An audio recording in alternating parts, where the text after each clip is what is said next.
Olá pessoal do terceirão, nós estamos então continuando esse capítulo sobre a segunda lei de Mendel. E dentro dessa segunda lei, apesar de que alguns autores de biologia não concordam, mas eu sigo o raciocínio da professora Sônia Lopes, que coloca esse tema, dos grupos sanguíneos dentro da segunda lei. E por quê? Vamos lá. Então, a herança dos grupos sanguíneos. Primeiro vamos saber que existem, até onde eu sei, até onde eu já li, não estou bem atualizado. Em relação aos grupos sanguíneos humanos, já foram descritos mais de 20 tipos de grupos sanguíneos no ser humano. Sendo que desses mais de 20 tipos, 3 sempre são os mais comumente citados nos livros didáticos, que é o sistema ABO, que o certo seria AB0, mas ficou como ABO, RH e o MN. Como cada um desses grupos sanguíneos, eles se transmitem, e se manifestam de forma independente, então isso caracteriza um caso de tribridismo. Por isso que a bióloga Sônia Lopes, ela considera então esses grupos sanguíneos dentro da segunda lei. Outros autores não, e eu concordo com ela. Então, são 3 grupos sanguíneos diferentes, sendo que por ordem de importância nós sempre conhecemos mais qual? O ABO ou AB0 e depois o RH. Esse terceiro, que é o MN, ele é desconhecido de praticamente todos, Só se conhece ele pelos livros de biologia. Então, é o menos relevante dos 3. Mas nós vamos então conhecer cada um desses grupos sanguíneos particularmente. A começar pelo primeiro, que nós chamamos aqui no caso de, não de grupo, mas de sistema, aqui no caso sistema BO. Bom, sobre o sistema BO, o AB0, esse grupo ele foi descoberto e descrito por esse biólogo austríaco chamado Karl Landsteiner, na época da Primeira Guerra Mundial. Landsteiner ficou muito... se questionava muito por que aqueles soldados em batalha, que ficavam gravemente feridos, recebiam transfusões sanguíneas, a maioria morria, e poucos sobreviviam. Então ele se debruçou para estudar os grupos sanguíneos, a herança dos grupos sanguíneos, e na verdade descobriu que nosso sangue, apesar de ser vermelho, não são todos iguais. E aí foi onde ele descobriu, descreveu pela primeira vez um grupo sanguíneo que ele denominou de ABO ou AB0.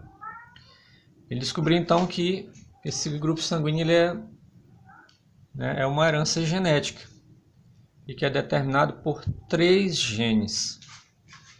O Izão, azão, esse I vem da palavra isoaglutinação, o Izão, Bzão e o Izinho. O que caracteriza então um caso de polialelia. Poli de muitos, alelos, genes. São mais de 2 genes para um mesmo locus no cromossomo. Porque no cromossomo só cabem, cada cromossomo homólogo só tem 2 locus, num cromossomo, aquele que está à direita e o outro que está à esquerda, o gêmeo dele. Então só cabem 2 genes. Mas, no entanto, existem casos onde aparecem 3. E a gente chama isso então de polialelia. Mais de 2 genes para um mesmo locus. Que interagem da seguinte maneira. O Izão-Azão é igual a Izão-Bzão. E os dois são maior que Izinho. O que significa isso, traduzindo? Quando Izão-Azão encontra com Izão-Bzão, um não domina sobre o outro. E o que vai acontecer? Os dois se manifestam ao mesmo tempo. Isso aqui na genética é chamado de codominância, ou ausência de dominância. Quando eu tenho 2 genes diferentes e um não prevalece sobre o outro, mas os dois se manifestam ao mesmo tempo. E esse maior aqui significa o quê? Que qualquer um deles dois, juntamente com o izinho, vai prevalecer eles dois. Ou seja, isão azão é dominante sobre izinho, isão bezão é dominante sobre izinho. Logo, quem é o izinho? Ele é recessivo. Tá? Então, essa é a relação de dominância entre esses três genes. E da combinação deles três, nós vamos ter então a determinação genética, ou seja, os grupos sanguíneos existentes. E quais são eles? Detalhe, né? Quando eu pergunto para os alunos, para vocês alunos, você sabe qual é o seu tipo sanguíneo? Mais de 80% dizem que não sabe, né? E tem que se saber. Então existem, baseado nessa combinação desses três genes, 4 grupos sanguíneos possíveis. O primeiro deles é o sangue do tipo A, que é o resultado de quem? Do encontro de um isão azão que vem do pai e um isão azão que vem da mãe. Ou então um isão azão que vem de um dos pais, né, o pai ou a mãe. Por exemplo, se vier do pai, da mãe vem o izinho. Ou se da mãe vem o isão azão, do pai vem o izinho. Qualquer uma dessas duas combinações, essa pessoa terá sangue do tipo A. O outro grupo sanguíneo é o tipo B. Pessoa que tem sangue do tipo B, ela herdou obrigatoriamente de cada um dos pais, pai e mãe, um isão bezão. Mas pode também herdar de um dos pais o isão bezão e do outro o izinho, né? Como o izinho é recessivo, prevalece o isão bezão. Agora tem os indivíduos A, B. Por que são AB? Foi o que eu falei aqui, quando os dois se encontram, um não prevalece sobre o outro. Então, quando o isão azão, que pode vir do pai, por exemplo, e o isão bezão vier da mãe, no encontro dos dois, o indivíduo vai ter sangue do tipo AB. E o último, sangue tipo O, ou 0, é o encontro de quem? Do recessivo. O izinho do pai com o izinho da mãe, né? E o indivíduo, então, é do tipo O. Então, são esses os 4 grupos sanguíneos, 4 tipos sanguíneos em relação ao sistema ABO ou AB0. O tipo A, o tipo B, o tipo AB e o tipo O, ou 0. Certo? Então, esses grupos sanguíneos são herdados geneticamente. Do jeito que você herda a cor do cabelo, o tipo do cabelo, a cor da pele e assim por diante, o seu tipo sanguíneo também é herdado geneticamente. Agora, como saber qual é o seu tipo sanguíneo? Né? A forma mais comum de se saber é por um exame laboratorial. É o que a gente chama de determinação fisiológica. Agora, essa determinação fisiológica, para a gente entender então isso, vamos então entender aqui alguns conceitos. O primeiro deles é o conceito de antígeno. O que é antígeno? É uma substância ou organismo estranho ao corpo, ao nosso corpo. Então, qualquer substância, qualquer organismo que é estranho ao nosso corpo, ele é considerado um antígeno. Por exemplo, as drogas. Quando eu falo droga aqui, pode ser droga medicamento, pode ser droga, né, psicotrópico. Qualquer droga é um antígeno e nosso organismo vai trabalhar para combater e eliminar essa substância. Venenos, como veneno de cobra, veneno de escorpião, veneno de sapos, né, veneno de aranhas, são antígenos. Uma vez dentro do nosso organismo vai trabalhar para eliminar eles. Vírus, olha aí o coronavírus, né? Esses micro-organismos, uma vez no nosso organismo, como as bactérias, protozoários, fungos, nosso organismo vai trabalhar para combater e eliminar eles. Então, tudo aquilo que é estranho ao nosso corpo é chamado de antígeno. E um grupo sanguíneo é um antígeno. Porque se você tem sangue tipo A e recebe, por exemplo, uma transfusão de sangue B, esse sangue B é um antígeno, é estranho ao teu organismo. Tá? E toda vez que um antígeno adentro do nosso corpo é identificado, o nosso corpo vai combatê-lo como? Com os chamados anticorpos. Então, anticorpo é uma substância, geralmente proteínas, que combate e elimina o antígeno. Procura trabalhar para combater e eliminar esse antígeno. Tá? Então, entra lá um vírus, vai um antígeno que vai combater. Entra uma bactéria, vai ter um antígeno que vai combater. E assim por diante. Agora, em relação ao grupo sanguíneo, esses termos antígeno e anticorpo recebem outro nome. Por exemplo, o termo aglutinogênio. O que é aglutinogênio? É o mesmo que antígeno. Tá? Esse aglutinogênio ele é produzido aonde? Nas hemácias, nos glóbulos vermelhos do sangue. E eles são de dois tipos, o aglutinogênio A e o aglutinogênio B. E são essas duas substâncias, essas duas proteínas que determinam qual vai ser o nosso tipo sanguíneo, se A, B, AB ou O ou 0. A aglutinina é o equivalente ao anticorpo. E ele é produzido aonde? No plasma, na parte líquida do sangue, certo? E também é de dois tipos. A aglutinina, chamada de aglutinina anti-A e a aglutinina anti-B. E foi isso aqui que o Landsteiner identificou no sangue humano. E que fez ele chegar à conclusão que existem vários grupos sanguíneos diferentes. Então, se a gente juntar aqui nessa representação aqui, a determinação genética e a fisiológica, que é o que acontece lá no laboratório, como é que vai ficar?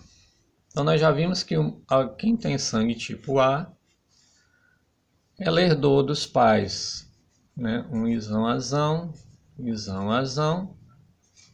ou um isão-azão-izinho. Mas o que vai acontecer lá a nível do sangue dela? Que é o que lá no laboratório vai ser identificado.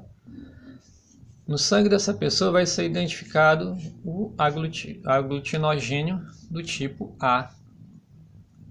E se a hemácia dela produz aglutinogênio A, o plasma vai produzir que anticorpo? A aglutinina anti-B. Porque esse aglutinogênio B é estranho ao aglutinogênio A. Certo? Se uma pessoa tem sangue do tipo B, é porque ela herdou então dos pais um isão-Bzão, ou um isão-Bzão, izinho. Então isso quer dizer que nas hemácias dela vai ser produzido o aglutinogênio B. Então quando o sangue da pessoa é colocado lá naquela máquina de identificação, ela vai identificar o quê? O aglutinogênio do tipo B. E no plasma dessa pessoa vai estar a aglutinina anti-A, ou seja, para o indivíduo B, o aglutinogênio A é estranho, é antígeno, e ele vai ser combatido. O indivíduo AB, ele herdou então dos pais o isão-azão, isão-Bzão. O que as hemácias deles vai produzir como aglutinogênio? Tanto o aglutinogênio A como o aglutinogênio B. Produz os dois. Se ele tem os dois aglutinogênios, que aglutinina vai ter aqui? Não pode ter nenhuma. Nem a anti-A, nem a anti-B. Então esse indivíduo não tem anticorpos, não é isso? E por último, o grupo O. O grupo O ou 0, ele herda dos pais geneticamente o Izinho. Que aglutinogênio ele vai ter aqui? Ele não tem aglutinogênios, por isso que ele é chamado de 0. E em relação às aglutininas, se ele não tem nenhum aglutinogênio, ele vai ter então os dois anticorpos ou as duas aglutininas, tanto anti-A como anti-B. Ok? Então, gente, os aglutinogênios aqui vão determinar o nosso tipo sanguíneo. Então, quando você tira um sangue, né? Por exemplo, você tinha pedido um hemograma. Você pode chegar lá no dia que você vai tirar o sangue para fazer o hemograma e dizer assim, você pode incluir aí o meu tipo sanguíneo que eu ainda não sei, e eles vão identificar. De que forma? Quando teu sangue vai lá para aquela máquina para fazer toda aquela identificação, se ele identificar o aglutinogênio A, você é do tipo A. Se ele identificar o aglutinogênio B, é porque você é do tipo B. Se ele identificar os dois aglutinogênios, você é AB. Se não identificar nenhum, você é do tipo O ou 0. Ok? Agora, existe aí, né, não sei se vocês já viram aí pelas escolas, que existe uma determinação prática, né, um testezinho rápido que se utiliza para determinar um grupo sanguíneo, né, em relação ao ABO, que é feito de forma bem simples, né, é com uma lâminazinha de vidro, algumas gotas do sangue da pessoa e os soros, né, o anti-A e o anti-B. Então o que é feito, né? Fura o dedo da pessoa, coloca ali umas 2, 3 gotas de sangue e ali pinga uma gotinha, né? Isso em 2 lâminas, né? O sangue em 2 lâminas. Pinga algumas gotinhas do soro anti-A em uma lâmina, do anti-B em outra lâmina, né? Faz aqui, mexe aqui um pouquinho e questão de segundos vai se observar um resultado. E pode ser 4 possibilidades. Qual é a primeira? Se a lâmina que foi colocado o soro anti-A, né, reage e você vê o sangue aglutinar formando umas bolinhas, e o outro que colocou o anti-B não aconteceu nada, o que acontece então? Se o anti-A reagiu aqui, é porque aqui dentro desse sangue tem o aglutinogênio A. Se tem o aglutinogênio A, é porque então esse indivíduo é do tipo A. Segunda possibilidade.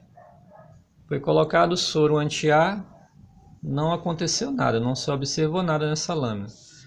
Mas na lâmina que foi colocado o anti-B, observou-se a reação.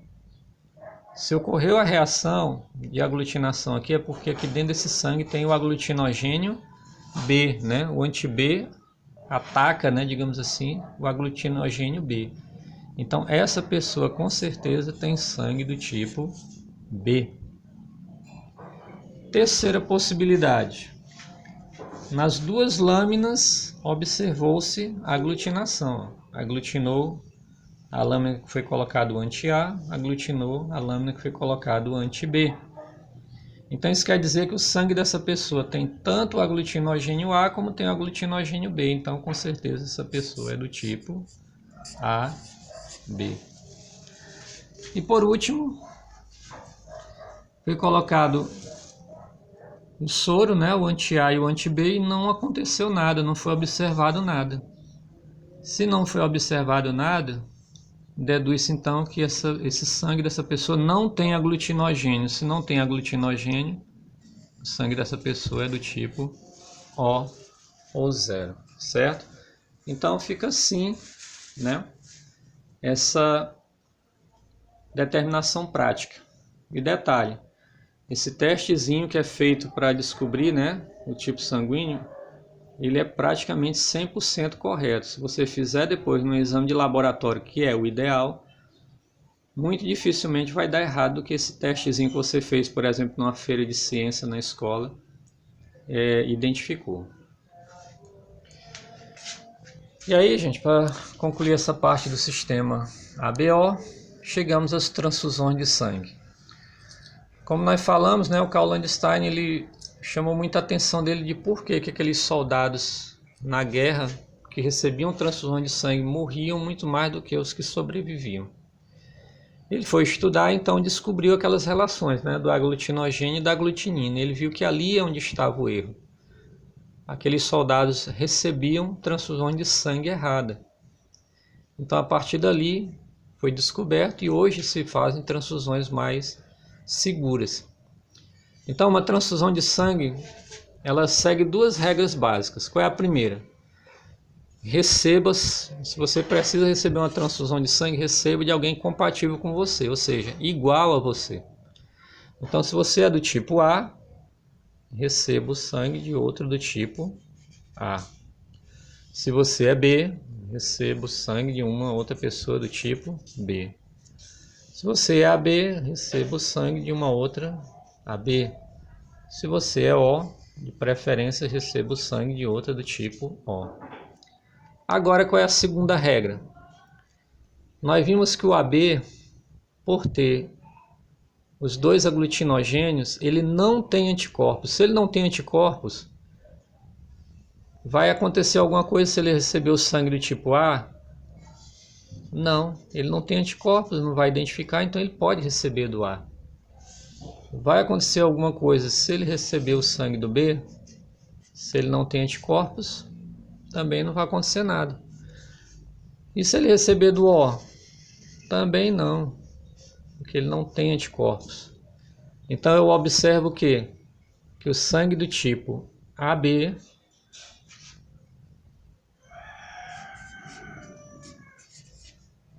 ele é um receptor universal.